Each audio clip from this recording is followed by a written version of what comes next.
All right, so get this.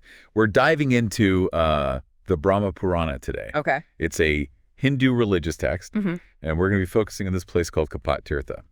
Interesting. And, this isn't just like, another place on a map or anything. Right. It's really about, even the worst of us can change and how hospitality can show up in the most unexpected of places. Yeah, and I think what's so fascinating about this story is the way that it sets us up. Yeah. We're introduced to this hunter, and he is like the worst kind of hunter you can imagine. He kills for sport. Oh, wow. He's just cruel, he's mean, and it's not just him. Oh, no. His wife and his son are just as bad as him. Oh, wow. So they're just like a family of awful people. Yeah, it's like they're all cut from the same cloth, and you just think, like, there's no way this guy's ever going to change. Like, he's beyond saving. Right. So we're talking irredeemable. Yeah. Like, they want us to judge this guy from the get-go. Exactly. But then that's where the story gets interesting, because it doesn't really focus so much on his, on his bad deeds. Uh-huh. It sort of throws us this curveball, this huge violent storm traps him. Okay. And so he goes from this like powerful, cruel guy to this totally helpless person seeking shelter under a tree. So it's almost like the storm is symbolic, like fate stepping in, be like, all right, buddy. Yeah. Time to confront some things here. Exactly. Yeah. It's like this force of change, this disruption that completely overturns his life and puts him in this vulnerable position. Yeah. And what's even more interesting is that under this tree already lives this family of doves who are just completely content. Like, they're not bothered by the storm. Oh, wow. So you have this juxtaposition of these like peaceful doves and this like ruthless hunter. Exactly. All kind of stick together. Yeah. Now, doesn't this story say that the male dove comes back to an empty nest? Yes. And he thinks his mate is gone? Right. And he starts this whole lament about how amazing she was. He does. And that lament is so key to the story. Okay. Because it's not just about like sadness or grief. Right. It really reveals the character of the female dove. Oh, okay. It shows her loyalty, her selflessness, and it's almost like it's foreshadowing all these sacrifices that are about to come. Oh, that's interesting. So it's like setting us up for Yeah. what's going to happen later. Yeah. Wait a minute. But the female dove, Yeah. isn't she actually trapped by the hunter? Yeah. She's not lost in the storm? That's right. She's actually imprisoned under the same tree where her husband is, lamenting her loss. Oh, my gosh. That's crazy. Yeah. So she's hearing all this. Wow. Think about that. Your life is on the line. Yeah. And you're hearing the love of your life, just pouring his heart out, thinking that you're gone. Oh, my gosh. Talk about a roller coaster of emotions. Yeah. But then this is where things get really interesting because she doesn't freak out or anything. Instead, she's worried about like hospitality Yeah. for the hunter. Can you explain this to me? Right. So this is where the concept of a tithi comes in. Okay. So in the Hindu tradition, a guest is considered sacred.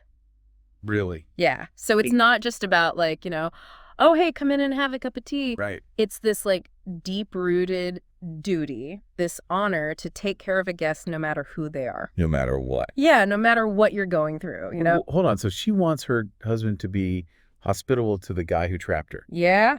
That's crazy. So this TV thing, it's like next level hospitality. It's not just offering someone a cup of tea. No. It's this deeply ingrained It really is. cultural value. And it's something that I think challenges us to think about, in our own actions. Like, have you ever been in a situation where you had to be hospitable to someone that you really didn't like, or maybe someone who'd even wronged you? That's tough. Yeah, it's a challenge. And it's the challenge that I think this dove is throwing down to us in the story.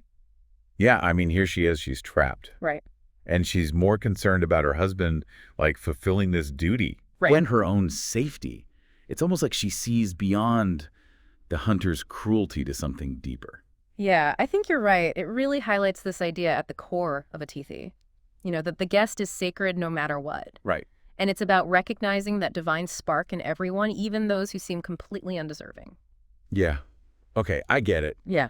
It's a big ask, but I see the principle behind it. Yeah. So what happens next? Does the male dove actually try to, like, be hospitable to this not-so-great guest? He does his best, given the circumstances. Okay. He can't exactly whip up a feast in the middle of a storm. Right. So he brings a burning stick to warm the hunter. A burning stick that's thoughtful, I guess. Yeah. But it doesn't really scream five-star hospitality. True, but it's all he can offer in that moment. Right. And then he takes it a step further. Wait, he does more? What else can he possibly do? He's a dove. He's not a magician. Well, this is where the story, I think, gets really powerful. Okay. Because the male dove understanding the limitations of his offering makes the ultimate sacrifice. What does he do? He flies into the fire to provide sustenance for the hunter. He flies into the fire.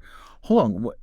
I mean, I know this is a story, with a deeper meaning, but is this some kind of ritual that I'm missing? Like, what's the point of that? So this is where the concept of yajna comes in. Okay. It's this central idea in Hindu rituals, where sacrifice is offered for a higher purpose. Okay. And the dove's self-sacrifice is like the perfect example of yajna. It elevates this act to something divine. Wow. It's like he's saying, my life is insignificant compared to the potential for this man's transformation. Wow, that's heavy stuff. Mm-hmm. This yajna thing, it makes me think about, like, times where I've had to sacrifice something for a bigger goal. Yeah. Maybe not as dramatic as a dove flying into fire. Right. But those moments when you have to give something up for something you believe in, it's definitely relatable even in, like, a modern context. It is, yeah. And the hunter's reaction to this act of selflessness is just as profound. Imagine witnessing that kind of pure love and generosity from the very creature that you were going to harm. Yeah. It just completely shakes him to his core. Okay, but isn't that a bit too easy, though? Yeah. I mean, this hunter has done some awful things. Right. And now he just takes a bath in the river and everything is forgiven. Yeah. It seems a bit simplistic, doesn't it? I guess I'm struggling with this idea that, like, one act of kindness, no matter how big, can just erase a lifetime of cruelty. It makes me wonder what redemption really means, Yeah, you hit on a really important point. I think redemption in Hinduism isn't about this quick fix Right. or this free pass, Yeah. It's a process. It's a journey of self-transformation. Okay. And the dove's sacrifice isn't about, like, erasing the hunter's past. Right. It's about awakening him to the possibility of a different future. So it's more about, like, acknowledging the wrong and then actively trying to change, not just getting a clean slate. Exactly. And that's where the celestial beings come in. Right. They appear, they praise the doves, and they offer the hunter some guide. They tell him to go to the Godavari River and bathe for 15 days to cleanse his sins. 15 days. Yeah. And this location becomes known as the Kapat Tirtha, this sacred site. So the Kapat Tirtha is like a physical reminder of the dove's sacrifice and the hunter's potential for change. It is, and it also represents this broader concept in Hinduism, this idea that even the most sinful can find a path to salvation. Okay. It's this place of pilgrimage, a symbol of hope and transformation. So this story isn't just about this one hunter. Right. It's about the potential for change that exists in everyone. Exactly. But what does that mean for us listening today? Is this just a nice story from an ancient text, or is there something more? Well, I think it challenges us to look at the people in our own lives, Yeah. Are there hunters in our world that we've just written off as beyond redemption? That's a good question. Have we closed ourselves off to the possibility that anyone can change? It makes me think about those people I've judged, Right. maybe even avoided because of their past actions. And the Kapat Tirtha reminds us that transformation is possible sometimes in the most unexpected ways. Yeah. And maybe, just maybe, we can be a part of that transformation. Okay. Not by condoning bad behavior, but by offering a hand, a chance for someone to change their path. Wow. I'm really taking a lot away from this deep dive.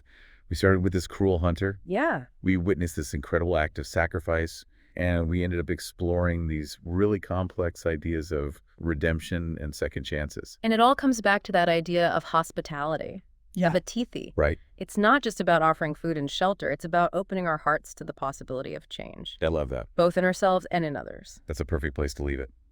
I think the story of the Kapat Tirtha reminds us that everyone has the potential for transformation. Yeah. So as you go about your day, consider this. Who in your life might be a hunter in disguise who deserves a second chance, maybe even from you? Until next time, keep diving deeper.